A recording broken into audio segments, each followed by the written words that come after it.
landlord. People could be put there while the services made up their minds about what to do with them. Usually they just moved on or were forgotten about. There were some places Maggie only visited with a chaperone, but she hadn't heard anything particular about this one. These people were mainly a danger to themselves. She looked up at the house. On the second floor, a broken window was blocked up with brown cardboard. There was a tiny paved front garden and an alley that went along the left side of the house. Beside the front door, a bin bag had burst, but it had only added to the rubbish that was strewn everywhere. Maggie wrote a one-word note. There were 5 buzzers next to the front door.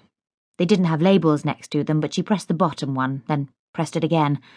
She couldn't tell whether it was working.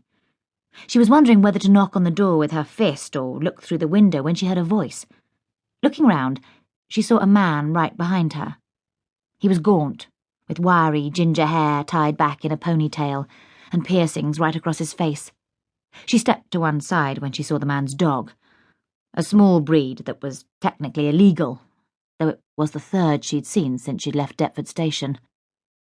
"Oh, he's a good one," the man said. "Aren't you, Buzz?" "Do you live here?" Maggie said. The man looked suspicious. One of his cheeks was quivering. Maggie took a laminated card from her pocket and showed it to him. "I'm from Social Services," she said. "I'm here to see Michelle Doyce." "The one downstairs?" the man said. "Haven't seen her." He leaned past Maggie and unlocked the front door. "You coming in?" "Yes, please." The man just shrugged. "Go on, Buzz," he said. Maggie heard the clatter of the dog's paws inside and up the stairs, and the man disappeared after him. As soon as she stepped inside, Maggie was hit by an odour of damp and rubbish and fried food and dog shit and other smells she couldn't place. It almost made her eyes water. She closed the front door behind her. This must once have been the hallway of a family house. Now it was piled with pallets, tins of paint, a couple of gaping plastic bags, an old bike with no tyres. The stairs were directly ahead. To the left, what would have been a door to the front room was blocked up. She walked past the side of the stairs to a door further along. She rapped on it hard and listened. She heard something inside, and then nothing.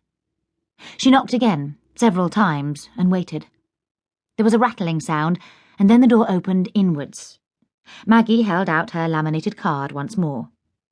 "Michelle Doyce?" she said. "Yes," said the woman.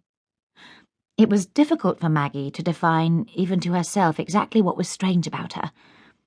She was clean, and her hair was brushed, but perhaps almost too brushed, like that of a small child who had wetted her hair and then combed it so that it lay flat over her head, thin enough to show the pale scalp beneath. Her face was smooth and pink, with a dusting of fuzzy hair. Her bright red lipstick extended just a little too far off her lips. She wore a baggy, faded, flowery dress. Maggie identified herself and held out the card. "I just wanted to check up on you, Michelle," she said. "See how you are.